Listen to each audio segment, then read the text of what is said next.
Wow. Yeah, welcome. Thank you. Ala.Ni, and you brought along, let me do this right, Christophe Lardot from France.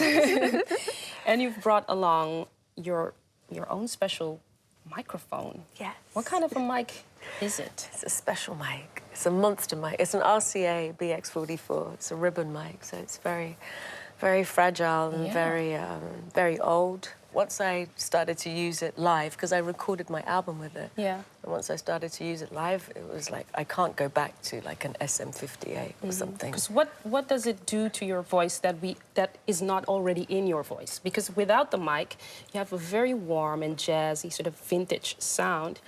What does the mic add? Well, standard kind of performance microphones are dynamic mics, so it's all about the frequency hitting it. I can get technical and boring, but I'm obsessed with sound. But it's just how the sound resonates, and the ribbon adds a warmth and just a certain tone, and and there's lots of old saliva on this too, so that will add to the to the tone. Many mouths have touched this. All right. Decades. It's decades old. So. I just said your voice sounds warm and jazzy, and we also hear like music theater when we hear you sing. Are these influences from your childhood? Yeah, I went to stage school. I went to theatre school from the age of 5 to 16. So very much so, my muscles formed in that way to sing in that style. Yeah. So. And were you brought up with it as well, like the music from? Yeah, I mean, I was like musicals. I loved the sound of music and Grease and stuff. Like I was obsessed with, and West Side Story. They should ask you for a film. They really should. I'd love to write. Yeah. So who were your icons? I think Julie Andrews was pretty has been pretty consistent as someone that I've looked up to as a vocalist. Just her energy and her delivery is just so clean and clear. I mean, she's known for being like Maria, or she played Mary Poppins, but she also there's a jazz musician called Moondog, and she did an album with Moondog. Now, you've got to be pretty out there to do it. Yeah. And they did some I think it's called like the Nonsense Nursery Rhymes or something like that. And I'm like, go, Julie. So you're a fan. Yeah, because I think she was a lot wilder than people know or perceive her to be. Yeah. You also know how to crawl into different voices. When I think that you did background vocals for Mary J. Blige or Bocelli,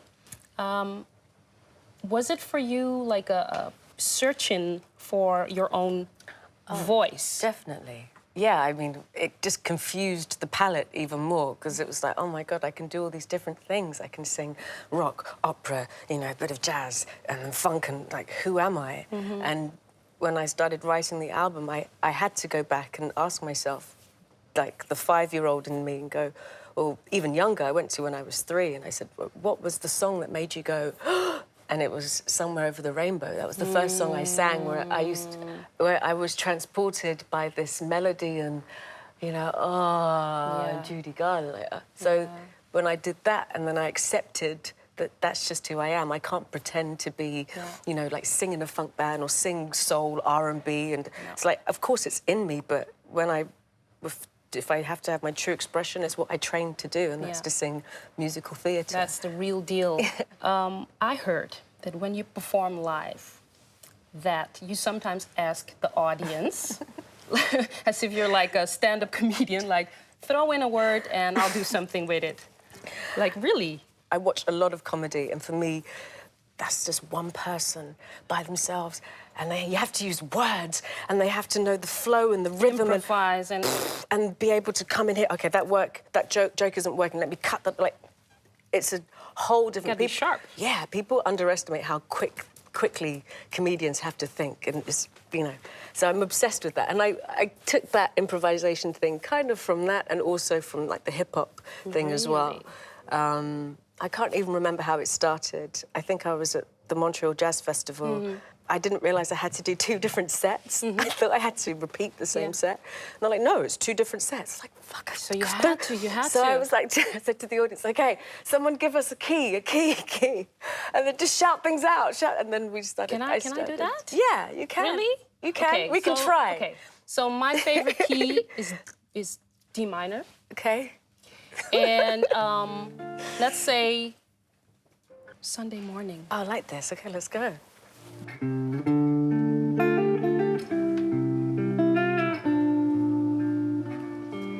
Sunday morning, wake up in your arms. There's no warning.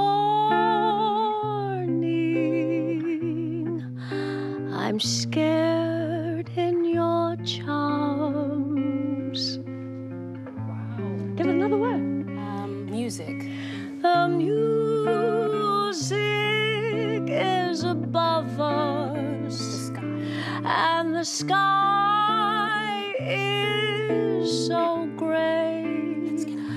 Let's get away. You're just writing the song. I like this. Here's the next line. Oh, Sunday, let's get away, away, away. Wow.